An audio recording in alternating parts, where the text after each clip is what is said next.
सब्जियों के बाद अब प्याज की फसल भी बर्बाद। कर्ज लेकर की गई खेती का ने इस ओर इशारा कर दिया है। पंचायत चुनाव को लेकर तैयारियां पूरी कर लेने की बात कही जा रही है। मतदाता सूची से संबंधित लंबित कार्य 10 फरवरी तक पूरा कर लेने का लक्ष्य निर्धारित किया गया है। इस लक्ष्य को हासिल करते ही 15 फरवरी के बाद चुनाव की घोषणा भी की जा सकती है। मार्च तक राज्य में पंचायत चुनाव संपन्न कराने की योजना बनाई जा रही है। हालांकि बार बार पंचायत चुनाव के टलने पर बीजेपी ने राज्य सरकार को निशाने पर लिया है। बीजेपी के प्रदेश महामंत्री आदित्य साहू का कहना है कि पंचायत स्तर पर विकास कार्य पूरी तरह से ठप है। अधिकारियों को राज्य सरकार ने योजना के नाम पर लूटने की खुली छूट दे रखी है और कोरोना संक्रमण का बहाना बनाकर राज्य सरकार पंचायत चुनाव नहीं कराना चाहती।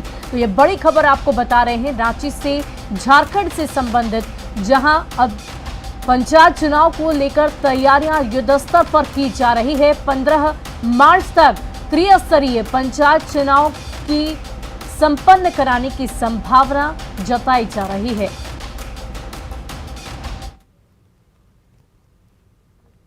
सरकार को पंचायत चुनाव नहीं करा कर क्या फायदा होगा, पहले सोचना चाहिए। सरकार जो है चाहती है कि बहुत जल्दी पंचायत चुनाव हो और सारी प्रक्रिया जो है हम लोग कर चुके हैं और हम आपको विश्वास दिलाना चाहेंगे कि बहुत जल्दी पंचायत चुनाव हम कराएंगे। कई कारणों से सही समय पर चुनाव नहीं हो पाया, सब कोई जानता है। तो मेरा काम तो रुका हुआ नहीं है। वैकल्पिक व्यवस्था के तहत हमने काम ले रहे हैं और जो पंचायत त्रिस्तरीय जो नहीं हो पाया था वो हम बहुत जल्दी करा देंगे। विकास के जो कार्य हैं, आज जो प्रशासनिक पदाधिकारी हैं वही बिचौलिया का काम करने का काम कर रहे हैं और जो सरकारी राशि का जो बंदर बाट करने का जो लोगों ने काम करने का काम गांव में कर रहे हैं, ये झारखंड राज्य की लिए दुर्भाग्य की विषय है। और गांव के लोग आज जो अपना अधिकार है, जो ताकत है, उससे वंचित अपने आप को महसूस कर रहे हैं। ग्रामीणों में काफी आक्रोश है, काफी गुस्सा है सरकार के प्रति, लेकिन सरकार की मंशा पंचायत राज चुनाव कराने के प्रति साफ नहीं है।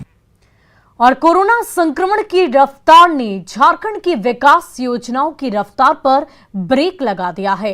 ये महज राजनीतिक आरोप नहीं, बल्कि सरकारी राशि के खर्च की जमीनी हकीकत है। दिसंबर 2021 तक की बात करें तो योजना आकार का महज 36% राशि ही खर्च हो पाई। ऐसे में फिर से एक बार मुख्य विपक्षी दल बीजेपी ने मार्च लूट की आशंका जताते हुए सरकार पर हमला बोला है। वहीं योजना आकार की राशि खर्च न कर पाने को लेकर सत्ताधारी दल की अपनी ही दलील है।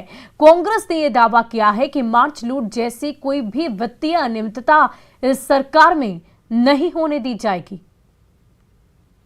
सिर्फ 2 महीने बचे हुए हैं इस फाइनेंशियल ईयर को खत्म होने में और अब हम मार्च लूट की ओर बढ़ रहे हैं। यानी ये सरकार 2 महीनों में 64% बजट का जो योजना आकार है उसका खर्च करने जा रही है। तो ये सिर्फ बंदर बाट की ओर हम बढ़ रहे हैं। आप सोचिए इस सरकार की प्राथमिकताएं किस ओर है। उसे गरीब कल्याणकारी योजनाओं से मतलब नहीं, विकास की योजनाओं से मतलब नहीं, इंफ्रास्ट्रक्चर की योजनाओं से मतलब नहीं, तभी इतना कम प्रतिशत योजना मद का खर्च हुआ है बजट में।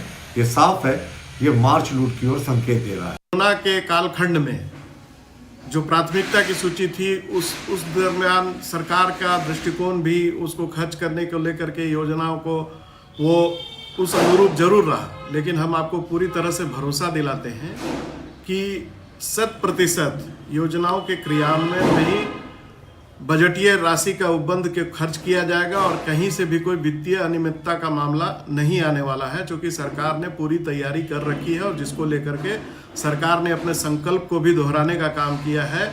जो स्थापना दिवस था उसके बाद से लगातार सरकार इस बात को लेकर के। वहीं सिमडेगा के जंगलों पर एक बार फिर लकड़ी माफिया की बुरी नजर पड़ती दिखाई दे रही है। लकड़ी माफिया इस बार वाइल्ड लाइफ संरक्षित क्षेत्र को अपना निशाना बना रहे हैं। रात के अंधेरे में यहां जंगल काटे जा रहे हैं। इससे ग्रामीणों में आक्रोश भी दिख रहा है। जिले के पाकटांड प्रखंड के वन्य जीव संरक्षित वन क्षेत्र के लाया लोंगा जंगल को माफिया धड़ल्ले से काट रहे हैं। आपको बता दें कि वाइल्ड लाइफ संरक्षित वन क्षेत्र एक अलग डीएफओ के अधीन आता आता है जो रांची में बैठते हैं। ऐसे में पेड़ काटने के बाद उस पर कार्रवाई का निर्देश रांची से ही आता है। अब देखना होगा कि अलग अलग अधिकार क्षेत्र में बटे जंगल की सुरक्षा के लिए कब तक कदम उठाए जाते हैं। सेंचुरी के अंतर्गत है जो जिनके डीएफओ रांची में बैठते हैं। तो मैं अपने बनपाल से भी कन्फर्म हुआ और बड़ा बाबू से भी बात किए। यहाँ सर सिमडेगा जिला का 6 गांव जो है वो वाइल्ड लाइफ डिवीज़न में चला गया है और उनके ही नियंत्रणाधीन है और वो विधि सम्मत कानूनी कार्रवाई करेंगे और दोषी व्यक्तियों के विरुद्ध नाम पता कर करके उस पर जो भी इंडियन फॉरेस्ट एक्ट के तहत या वाइल्ड लाइफ प्रोटेक्शन एक्ट के तहत जो भी उनके स्तर से ये होगा वो कर। और अब बात गणतंत्र दिवस समारोह को लेकर परेड के फाइनल रिहर्सल की। गणतंत्र दिवस को लेकर रांची के मोरहाबादी मैदान में परेड की तैयारियों का जायजा लिया गया। इस परेड में कुल 14 बटालियन अपनी पूरी तैयारियों के साथ कदम ताल करते नजर आए।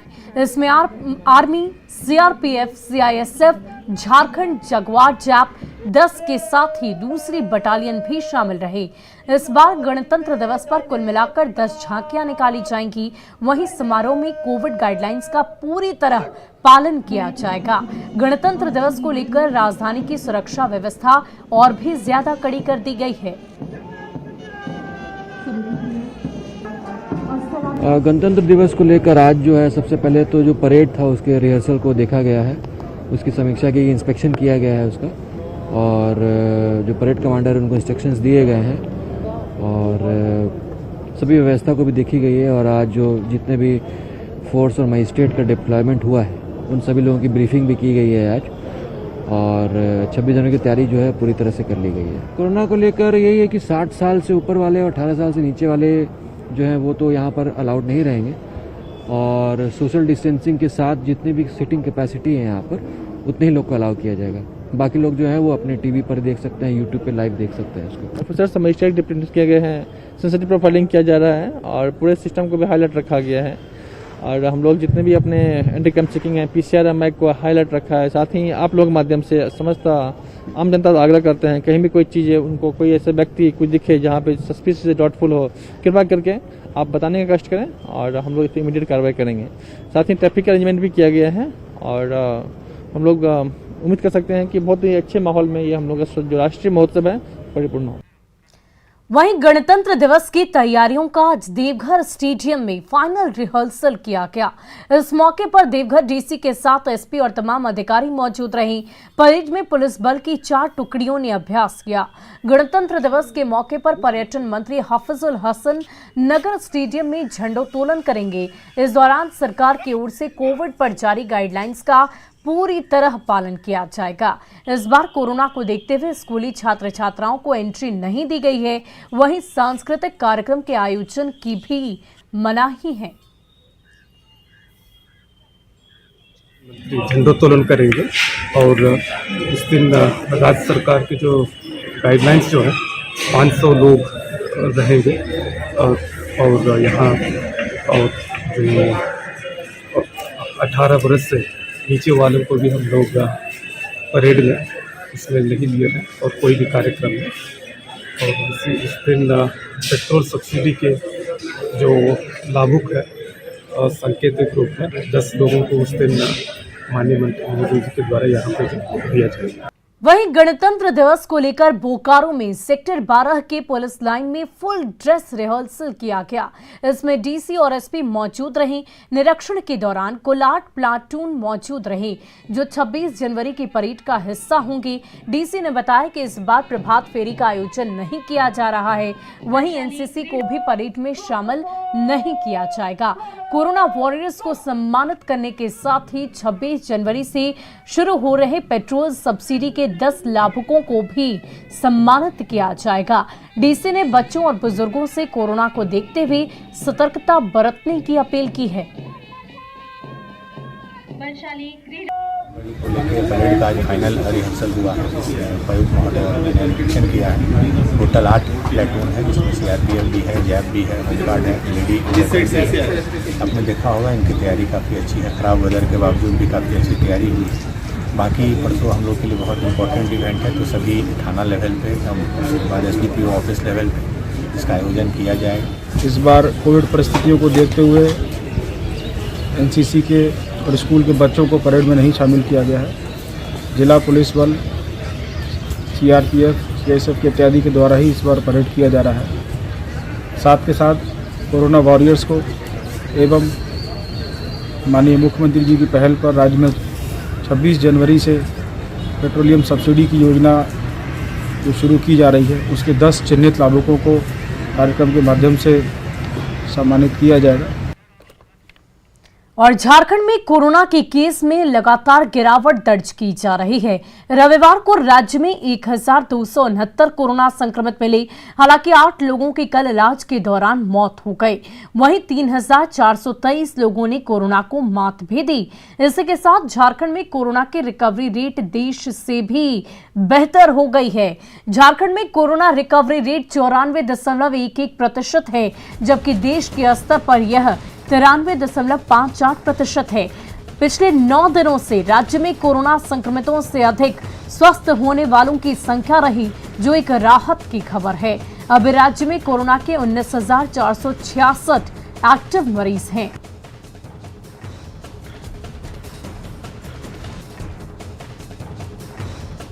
वहीं गुमला में टीकाकरण अभियान के तहत डोर टू डोर कैंपेनिंग की जा रही है, लेकिन चैनपुर अनुमंडल के डुमरी ब्लॉक से जो तस्वीरें सामने आई है वो हैरान करने वाली है।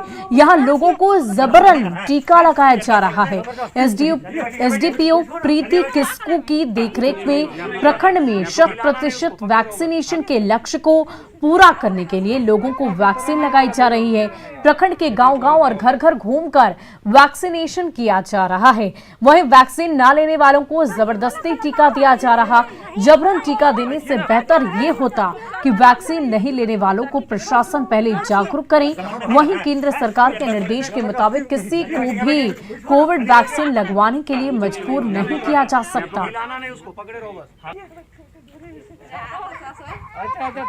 देखते हुए मेरा यही कहना है और सब लोगों को भी यही जानकारी देना चाहता हूं कि अभी तक कोरोना की कोई दवा नहीं बनी है। उसे बचने का एक ही तरीका है कोविड वैक्सीनेशन, जो अभी घर घर घूमकर लोगों को दी जा रही है। लोगों से निवेदन है कि वो वैक्सीन को ले और अपने को भी बचाए और अपने घर को भी बचावे। वहीं पूर्वी सिंहभूम के घाटशिला में सुरदा माइंस पिछले 22 महीने से बंद पड़ा है। पहले लीज नवीकरण के मामले में काम अटका था और अब लीज मिलने के बाद CTE यानी कि कंसेंट टू एस्टैब्लिशमेंट और CTO यानी कि कंसेंट टू ऑपरेट का मामला सुलझ नहीं सकता है। लंबे समय के बाद राज्य और केंद्र से लीज का मामला साफ हो गया है, लेकिन CTE और CTO के कागजात नहीं पूरे होने पर सुरदा माइंस बंद पड़ा है। माइंस बंद होने से यहां 3 खदान और मुसाबनी के कंस्ट्रेटर प्लांट के करीब 1,500 मजदूर बेकार हो गए हैं। वहीं करीब 10,000 की आबादी प्रभावित है। कई मजदूर पलायन कर गए, लेकिन कई अभी भी माइंस खोलने की आस में बैठे हुए हैं। मुसानी प्लांट करीब 2 साल से बंद पड़ा हुआ है और अभी भी जो राज्य सरकार एवं केंद्र सरकार के द्वारा हर प्रक्रिया को पूरा किया गया है, लेकिन अभी तक HCL मैनेजमेंट जो है इस प्रक्रिया को पूर्ण करके माइंस चालू करने में अभी तक भी प्रयासरत नहीं है। हम लोग देख रहे हैं और अभी जो है मजदूर का स्थिति बहुत ही दयनीय स्थिति है। आधा से अधिक जो मजदूर है बाहर पलायन कर चुके हैं। अब जब सारी चीजें हो गई है, आज लीज के पेपर कैबिनेट द्वारा पारित हो जाने का हमको लगता है 2 माह करीब होने जा रहा है। इसके बावजूद मैनेजमेंट, स्थानीय मैनेजमेंट द्वारा शिथिलता, जो कमजोरी है उसको पूर्व में छुपाता रहा था। अब तो स्पष्ट हो गया कि अब तो राज्य सरकार कहां दोगी। और चतरा में नकली शराब कारोबारियों के खिलाफ उत्पाद विभाग ने एक बड़ी कार्रवाई की है। गुप्त सूचना के आधार पर चतरा और हजारीबाग उत्पाद विभाग की संयुक्त टीम ने छापेमारी की। चतरा में राजपुर थाना क्षेत्र के हवा गांव में चलाया जा रहा नकली शराब फैक्ट्री का भांडाफोड़ किया गया। इस दौरान 342 लीटर नकली शराब के साथ ही 70 लीटर कच्चा स्पिरिट भी जब्त किया गया। वहीं पैकिंग में इस्तेमाल किए जाने वाले बोतल और नकली लेबल के साथ एक कार जब्त की गई। उत्पाद विभाग ने छापेमारी के दौरान 2 आरोपियों को भी गिरफ्तार किया। और सिमडेगा में एक बार फिर झुंड से बिछड़े जंगली हाथी ने जमकर उत्पात मचाया। बीती रात कोलेबिरा के एडेगा पंचायत के केरी टोली में हाथी घुस गया और लक्ष्मण मांझी के घर पर हमला करते हुए उसके घर को बुरी तरह क्षतिग्रस्त कर दिया। इसके बाद लक्ष्मण मांझी को पैरों से कुचलकर मार डाला। हाथी की चिंगार से भयभीत ग्रामीण सुरक्षित स्थानों पर दुबके रहे। लक्ष्मण को कुचलने के बाद हाथी ने मंगरा कुडुलना के घर को भी तहस नहस किया। जानकारी मिलने के बाद वन विभाग की टीम मौके पर पहुंची, जिसके बाद वन विभाग के कर्मी हाथी को भगाने में जुटे रहे। अंदर का भी सीन ले लेते हैं थोड़ा सा। और श्रीराम स्कूल मौलसरी आज अपनी उसूलों के चलते सस्टेनेबल प्रैक्टिस का हब बन चुका है। स्कूल के बिल्डिंग की इमारत और सोलर पावर्ड क्लासरूम से लेकर इफेक्टिव वाटर हार्वेस्टिंग सिस्टम और स्कूल को प्लास्टिक फ्री रखने की कवायद आज स्कूल में ग्रीन वॉरियर्स को प्रेरित कर रहे हैं। आइए देखते हैं मिशन पानी की ये report.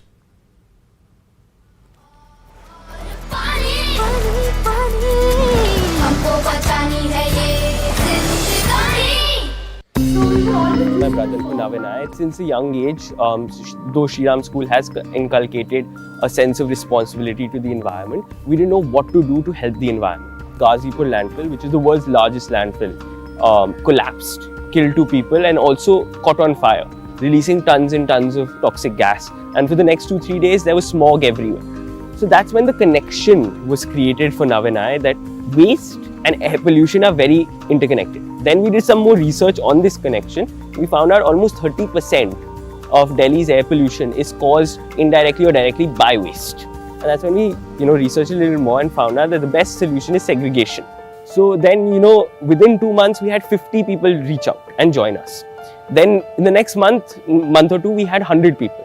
And now we've grown to over 1,500 homes in both Delhi and Gurgaon. After we teach them the importance of waste, we say, hey, you know that waste is contributing to a lot of pollution, both water and air, so why don't you sign up with us? Then we offer a home-to-home pickup, where we go home to home, pick up their waste, take it into our warehouse where we micro-segregate the waste, which basically means if we get paper, we're micro-segregating it into A5 paper, A4 paper, shredded paper, newspaper, and then we aggregate it, which means, keeping large quantities of that waste. And after we have those large quantities, we send them to certified recyclers. And we started planting these dense groves, native groves in the heart of the cities, so we can maximize biodiversity and decrease air pollution to the maximum.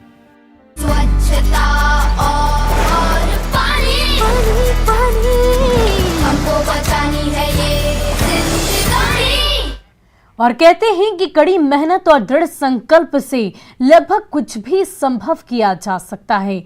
News 18 की पहल बायजूस के young genius season 2 में हम कई ऐसे बच्चों से मिले जिन्होंने अपने दृढ़ संकल्प के साथ वो कर दिखाया जो उनकी उम्र में लगभग असंभव सा प्रतीत होता है। यही हमने बायजूस यंग जीनियस सीजन 2 के इस सप्ताह के एपिसोड में देखा। आइए देखते हैं इसकी कुछ झलकियां। हिंदुस्तानी शास्त्रीय संगीत यानी संगीत का महासागर और हमारे आज के पहले जीनियसेस महासागर का एक बहुमूल्य मोती है। ये सिर्फ 14 साल की उम्र में 6 भाषाओं में गाना गाते हैं।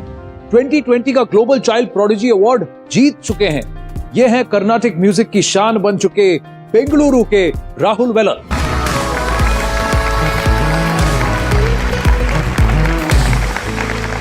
नमस्कार, come sit.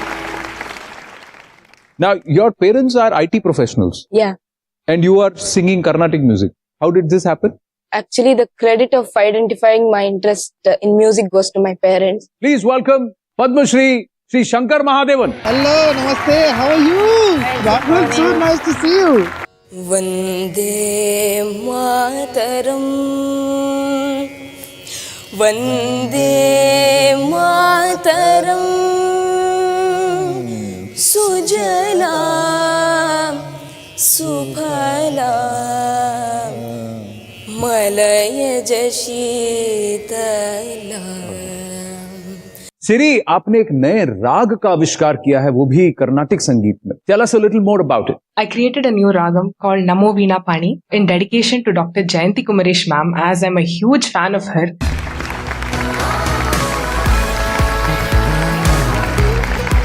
नमस्ते Juhi, come how are you? I am great. आइए बैठिए। बचपन से ही साइंस ऐसा सब्जेक्ट था विच इंट्रीग्ड मी। मेरे डैड के साथ रह के I got influenced from him. He as well is a person who is very interested in science. Science में क्या अट्रैक्ट करता था आपको? Within science the fact that science has the power to change anything.